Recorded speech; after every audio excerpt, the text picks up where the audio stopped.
The Spurs losing streak continues at 9. Let's recap the Spurs loss versus the Clippers and ask, the Sochan experiment thing, is this now just a liability? You are Locked On Spurs, your daily San Antonio Spurs podcast. Part of the Locked On Podcast Network, your team every day. Hey, this is Hot Rod. And I'm RC from the Cybertronic Spurs. And you're listening to Locked On Spurs with Jeff Garcia. Welcome back to Locked On Spurs. We're here on the Locked On NBA Network. I'm your host, Jeff Garcia, Spurs writer for Ken's 5 San Antonio. Glad to have you back. Hope you're having a great week. Look, short work week. We'll get you through it right here on Locked On Spurs. Hey, today's episode is brought to you by FanDuel. Make every moment more right now. New customers get a $150 in bonus bets with any winning $5 moneyline bet. That's $150 if your team wins. Visit FanDuel.com/lockedon to get started. What are we talking about today? We're going to be looking back at last night's game versus the Clippers. Yeah, the losing streak continues. It's now at 9. And then we'll have our guest, Raul Dominguez. He is the AP sports writer in San Antonio. We're going to be discussing the Sochan point guard experiment. Is it now just simply a liability? And ask, is the season already over? We'll talk about that in just a few minutes with Raul. But last night's game, what another disaster. Spurs lost 124-99 against the Clippers. The Spurs fall to 3-11, 9-game losing skid. They'll play the Clippers again, Joy, this Wednesday in San Antonio to end the 4-game homestand. So, what are three things that stood out for me, or probably did not stand out for me, between the Spurs and Clippers? Why did they lose? Well, let's dive into it too. Let's talk about turnovers again. 16 turnovers for the Spurs. Again, not the 20 plus that we've seen, but nevertheless, it's what the Clippers did. Only 7 turnovers, and the Spurs gave up 24 points off those 16 turnovers. Feels like a broken record now. Transition defense was non-existent. They could not stop the Clippers from creating opportunities that the Spurs gave them by the 16 turnovers and leading to 24 Clipper points. Again, just easy baskets are giving up. Easy baskets. Now, look, that's take number 1. Take number 2 is like they did show some bite, so I'll give them that. I'll give them one of the takeaways. In that third quarter, they were competitive, 25-22. So they were hanging in there with the Clippers to make it somewhat within reach. So you did like that there was a little bit of a fight in them. Cedi Osman, again, really showed that he wanted to win, really being aggressive on the court. He helped the Spurs in that third period really try to close the gap between themselves and the Clippers. The largest lead for the Clippers was at 28. It's 28. So, it is what it is, but point number 3, just defense again. The Spurs gave up 33 points in quarters 1, 2, and 4. They gave up 33 points in each of those things, just non-existent. In the fourth quarter, that's when the wheels came off. The Clippers outscored them 33-22. And that's pretty much all she wrote. You look at these last few games, especially last night versus the Clippers, and it's just a sign of just a young team getting outworked by a better team, a better talented team, a veteran-laden team like the Clippers. We saw that against the Kings. We saw that against the Clippers last night. This team just got out-talented. The Spurs didn't show really too much urgency to win. Now, look, I'm pretty sure, how do you quantify that, urgency to win? Were the guys competing? Of course they were. Really much of the third period. But just the way they were closing periods, you saw a turnover to close a period there. You saw a missed opportunity for Wemby with a lob attempt, and he got all messed up. Then to start the period of the fourth quarter, turnover there, this and that. It was just, those little mistakes that just take them out of their groove. So all in all, it was another tough loss. 3-11 to start the season, not what everybody expected, especially them starting the media day. Remember that? It's all about winning. It's all about winning when it's been all about losing of late. It doesn't get any easier. This team has the Clippers again. Then they get the Thanksgiving break. Oh, joy. Then they go on the road for the Warriors and the Nuggets. So not going to be good times for the Spurs. Hopefully they'll catch a break. Hopefully they'll catch fire. Maybe they might catch the Clippers, taking the foot off the gas pedal, but Paul George exploded, in that second half really for 28 points versus the San Antonio, 22 points by Keldon to lead the team. Wembanyama really wasn't too much of a factor. For those of y'all that are on Wemby watch, here's how he did. He finished I got it here, for 27 minutes with 9 points, 4 assists, 3 rebounds, 2 blocks, 2 turnovers, 0 for 4 from the 3 line, 4 for 12 from the field. Not a good shooting day for Wemby. Spurs will try to snap this losing skid this Wednesday against the Clippers. So those were my 3 takeaways from the game.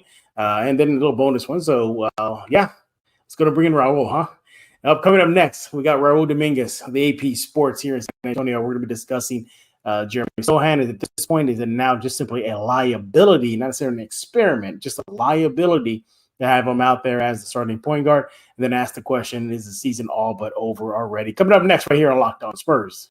Score early this NFL season with FanDuel, America's #1 sportsbook. Right now, new customers get $150 in bonus bets with any winning $5 moneyline bet. That's $150 if your team wins. So if you've been thinking about joining FanDuel, there's no better time to get on the action than right now. Look, the Spurs season is underway. Dallas Cowboys season is underway. It's the NFL. It's just a great time to be a sports fan. You can have even more fun by using the FanDuel app. The app is easy to use, a wide range of betting options that include spreads, player props, over and unders, and more. You got to go to FanDuel.com/lockedon and kick off the NFL season. Go there right now, everybody. I use it. You should use it too. Download it to your favorite device, have some fun, and get those winnings going. FanDuel, an official partner of the NFL. This is Emily Swallow, and you are listening to Locked On Spurs with Jeff Garcia. And as promised, we are now joined by Raul Dominguez Jr. He is the AP sports writer out here in San Antonio. Make sure to follow him on X at ABRJS Jr.'s dad. Basically, AB Jr.'s dad. If you can remember that, give him a follow on X. Making his second appearance here on Locked On Spurs. We had to bring him back. Why? Because we had some good conversations in the media room. And I said, you know what, Raul, this is a great topic for Locked On Spurs. So, Raul, welcome back to Locked On Spurs. Thank you. Thank you for having me. Not a problem. So we were talking, Raul, in the media room, I think about late last week, about Sochan. It was coming off that Sacramento game. Yeah. And you brought to my attention how Chris Duarte of the Kings pretty much put it out there that, hey, we Kings in the huddle, we noticed that Sochan is not a point guard, so let's go at him. I'm going to go at him. Let's pressure him. And it worked. So it looks like the book is out there. So the big question now, Raul, is the Sochan and point guard experiment just now beyond an experiment, now just a simple liability for this team that's struggling to get wins right now?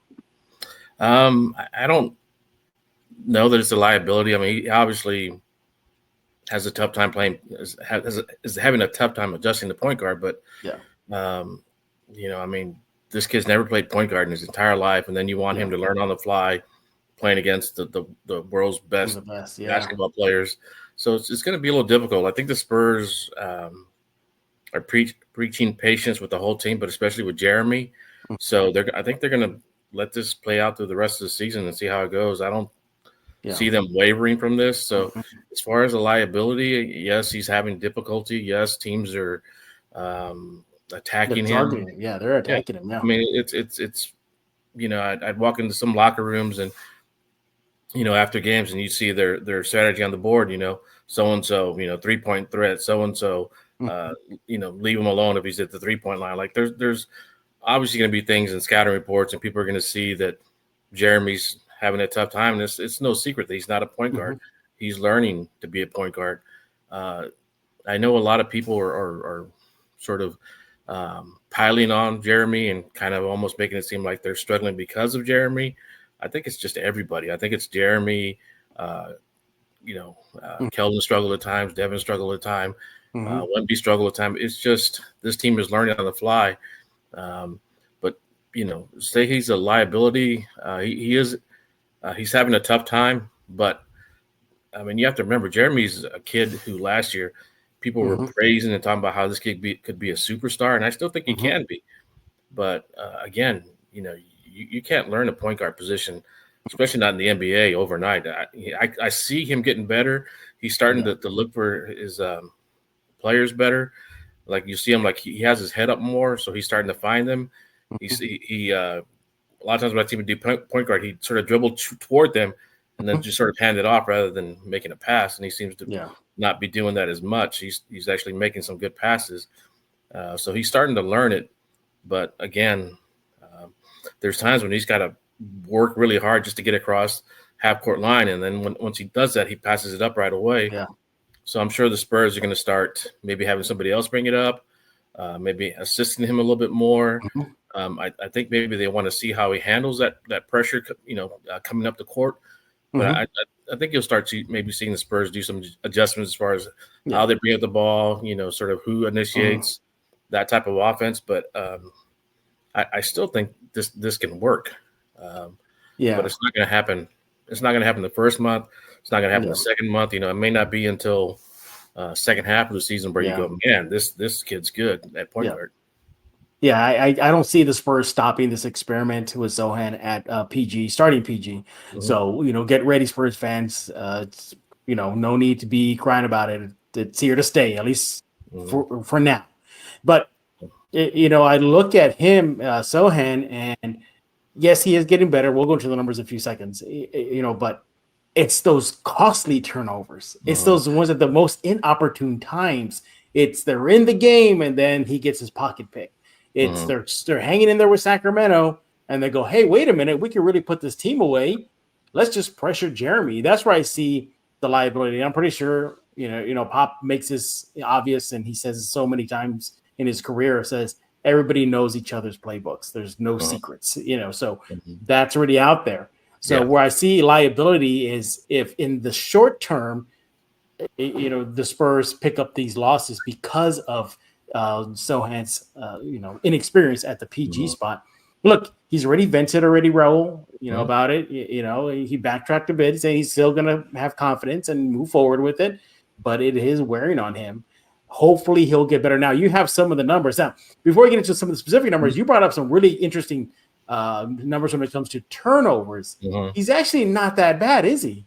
No, he's at 2.5, and I was curious to see where other guards or other ball handlers are at. I mean, LeBron James has more turnovers, and Devin Booker, I believe, had more. Russell Westbrook had more, and so I think that's a combination of they're handling the ball a little bit more, and then also they're hanging on to the ball a little longer. But Jeremy's stats aren't as bad as people. I think they are. But I get, like you were saying, it comes at kind of bad times during the game. So it has more of a people notice that more. Because I've noticed in the first quarter he seems really comfortable. He does well, and then once the game starts going along, they just start ratcheting up the pressure on him, and it's because Coach Jenkins from Memphis was talking about that. He talked about how he said the play that kind of turned him around was opening the third quarter. I'm sorry, I can't remember who it was that stole the ball, but from Jeremy to open the third quarter. But he pressured him full court, stole the ball from him at near midcourt, laid it up.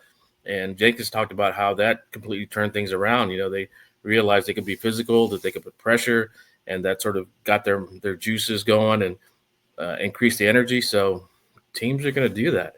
Again, I think it's just a matter of the Spurs trying to figure out how to alleviate some of that pressure, because teams are going to be trying to get the ball out of Jeremy's hands, trying to get him to turnover.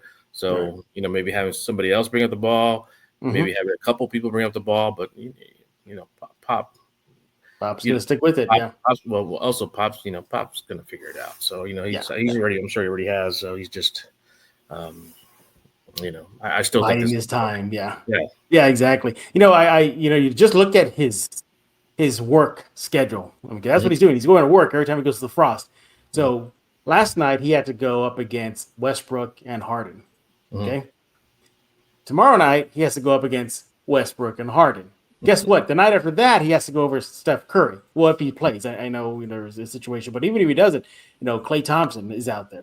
Then after that it might be Denver and they're big guards.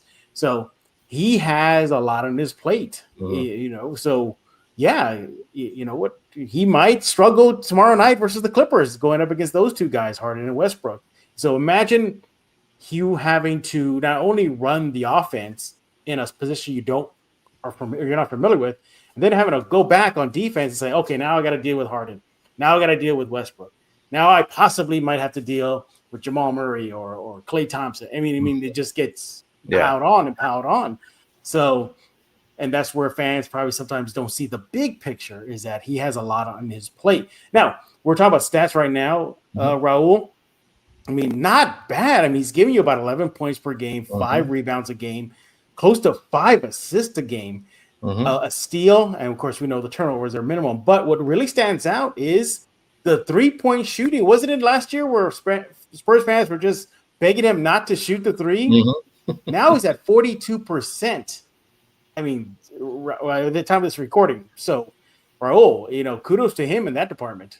Yeah, and the other thing is you have to remember when Jeremy first came in, I remember people were going like, oh, why are you drafting this guy? Because he was kind of considered more of a defensive specialist, and, people weren't sure what his upside was. Some people were that really study the game, were saying like, no, this kid's got a chance to be special.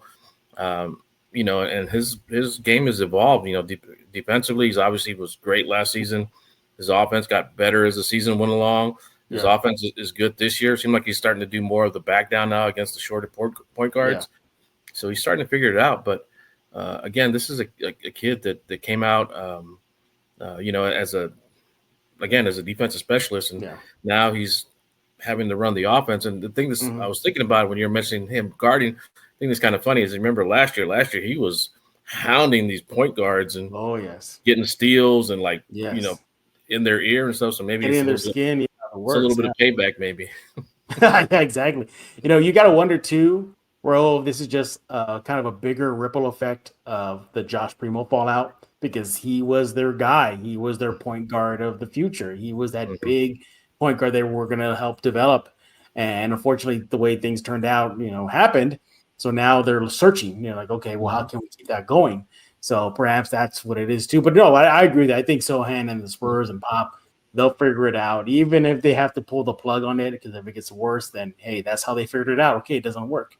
But slowly but surely, if numbers don't lie, then the numbers show that Sochan is actually studying, getting better as the season and each game goes by. Hey, coming up next, we're not done with Raul. We're going to talk about the season at this point. Spurs, picking up L's a lot and blowing leads and all that bad stuff. But is the season already lost? We're going to talk about that with Raul Dominguez. Locked On has launched the first ever national sports 24/7 streaming channel on YouTube. Locked On Sports Today is here for you 24/7, covering the top stories of the day with local experts of Locked On, plus our national shows covering every league. Go to Locked On Sports Today on YouTube. Subscribe to the first ever national sports 24/7 streaming channel. PrizePicks is the largest daily fantasy sports platform in North America. They are the easiest and most exciting way to play daily fantasy sports, and it's just you against the numbers. Instead of battling thousands of other players, including pros and sharks, you pick more than or less than on 2 to 6 player stat projections, and you can watch the winnings roll in. PrizePicks is the most fun you'll have, possibly win up to 25 times your money. And hey, it is basketball season, so jump on the action right now with PrizePicks. You can select 2 or more players, pick more or less on their projected stats, place an entry, and off you go. And look, PrizePicks even offers reboot policies so that your entries stay in play even if one of your players get injured. For football and basketball games, if you have a player who exits the game in the first half and doesn't return in the second, that player is rebooted. PrizePicks is the only daily fantasy sports platform with injury insurance policy. Quick withdrawals, easy gameplay, and enormous selection of players and stat types are what make PrizePicks the #1 daily fantasy sports app.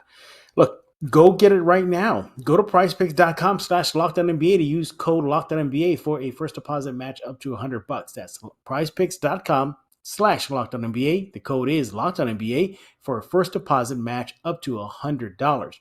PrizePicks, daily fantasy sports made easy. Also want to talk about Mudslingers Drive-Thru Coffee. If you're in San Antonio, you want to go to 2404 Thousand Oaks Drive.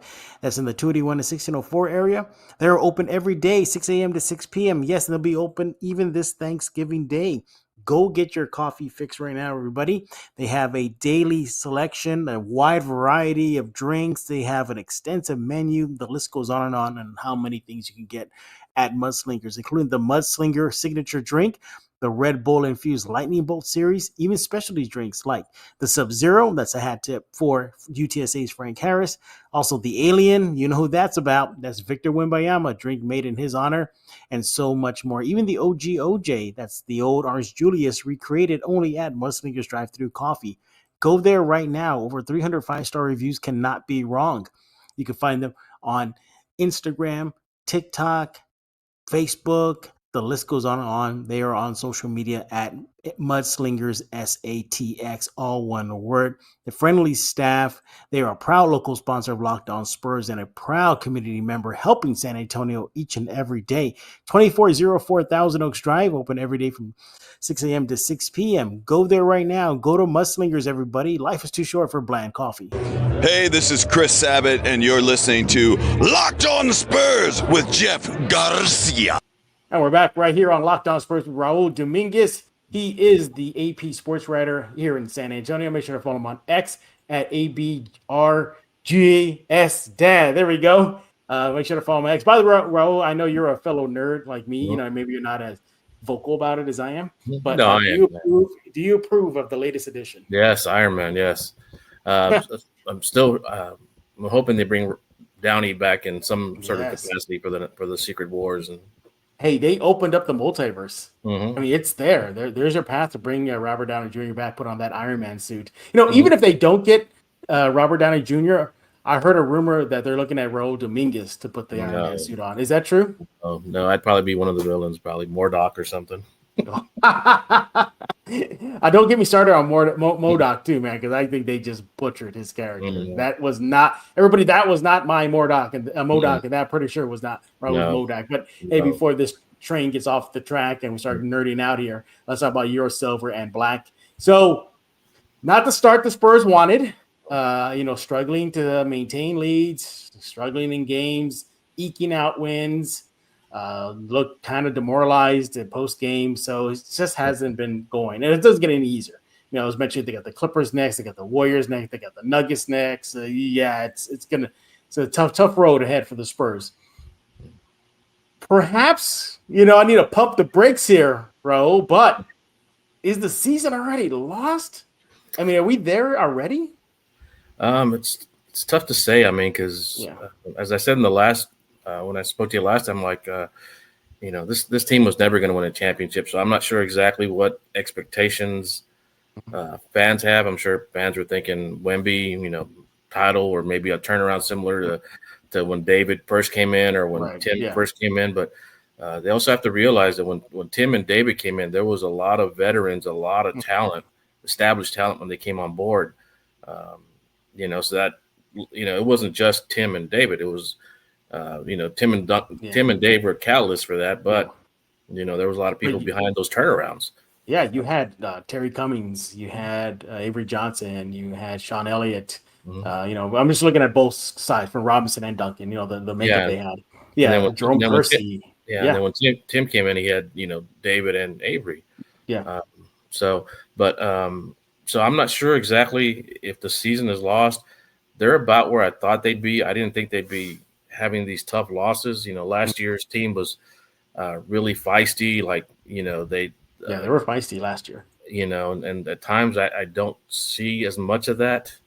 But they did blow a lot of big leads last year, but then they were able to kind of fight back and make it close. This year they're kind of blowing big leads, and then they can't seem to stop that. They can't stop the bleeding. Yeah. So, as far as it being lost, I'm not sure. Again, I'm not sure exactly what the expectations were. I know Pop had said this last year was a development year. This year was about winning, but does he want to rewind a bit? Maybe replace that with the word experiment, Yeah. And it's, I don't know where people expected it to be at. To me, they're about where I expected them to be at. I think they're going to be at. Because the start of the season, the strength of schedule that they had, the teams that they were playing, Wemby was going to come in and have to learn the league. Jeremy was going to have to learn the point guard. So I figured they'd struggle.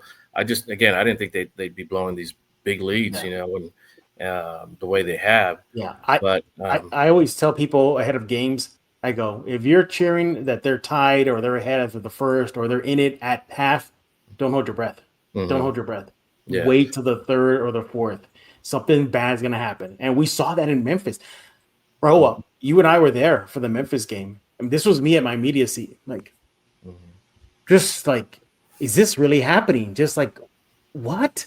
And fine, look, I get it. It's a game of runs. I didn't expect Memphis to roll over and die, even though they don't have Ja. I mean, you still have Jaren Jackson Jr., you still have Bane, you still have quality players. But yeah, you're right. It's just the way they're losing. It's like they get demoralized. It's like the moment a team puts a run on them, it's like, they freeze. And I believe, the last time you and I were at the conference, I think Osmond spoke, when he admitted that sometimes the team does panic. Raul, your thoughts? Yeah, I mean, it's like there doesn't seem to be that one player to kind of step up or sort of turn things around or get them emotionally involved. I'm not criticizing them, but it just seems like they don't have that one person. And Keldon is that person at times. Devin's that person at times. But back in the day, it'd be Manu, it'd be Tony, it'd be Tim that would sort of settle them down.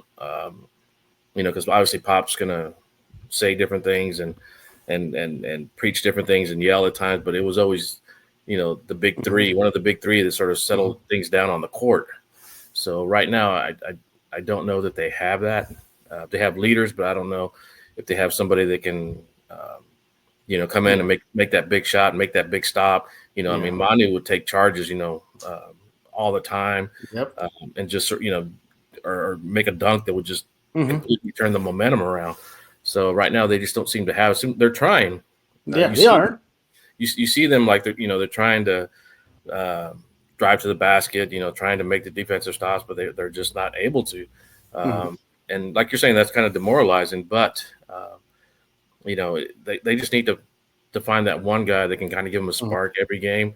Right. I think eventually it'll be Wemby, but Wemby, you got to feed him more. Yeah, you got to feed him. Yeah. And, you definitely got to feed him. Yeah, and the Spurs tend to not feed him, which is baffling, which is odd because think about it. Okay, fine, Memphis is coming back on you guys. It happens. Okay, so just pound it in the middle with Wemby. Just give it to him. Let him do something. Create, even if he gets a foul, at least it'll stop that momentum. That Memphis was on, and hopefully, this. I mean, this is a pattern now. I remember a few shows ago, I was saying, hopefully this blowing leads isn't a pattern. Now it's become a pattern. Now it's a thing. Now you have to worry about that.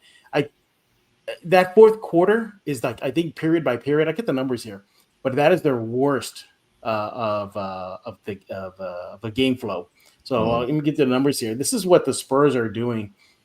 They're allowing opponents 31 points in the fourth, and this is going to make you pull your hair out. 34 points in the third.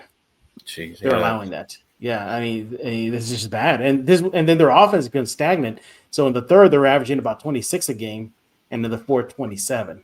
So there's your problem. That's why I tell everybody, I don't care if you're celebrating after the first or, we're ahead on the Warriors. We're up 5 at halftime. Wait, just give it time. Wait and watch to what happens in the third and fourth, and then that'll change your mind. But to answer the question, is the season lost? I'm right there. I don't think it is yet, and we're not there yet. It's this win streak does. I mean, sorry, the losing streak recently it sucked. Just to see it, just keep it on and on and on. But if there was one thing you would change right now, I mean, I know there's a list. I mean, just you can scroll it and it will just roll down your path there, Raul. But if there's one thing you would do right now to at least attempt to fix things, what would that be? It's more maybe psychological. Okay. But as far as with the Spurs, just I'm sure they've been told this. I'm sure they all know this, but just relax. I mean, they weren't coming into the season, as the NBA title contender. Sometimes I feel like they're putting too much pressure on themselves. Right. And I think once that ball starts rolling where they're falling behind, it seems like they're trying too hard, like, trying one-on-one to make a basket or trying a little too hard defensively, and then they wind up committing a foul, and then the person makes the basket, and all of a sudden it turns into a three-point play. And, because last year they played so loose, they played so free that helped them. they'd go on these great runs. They'd make these stops. Yeah. They fall behind by 20. All of a sudden, they're there in the final seconds with the chance to win it. But they were just free and loose, and now you can see them sort of, once the other teams start kind of get on a little bit of roll, it just seems like they just sort of tense up. I'd say maybe just relax, and everything this season is a bonus. I mean, again, I didn't. There was no way they were going to win a title. As far as you mentioned the season being lost, I'm just curious.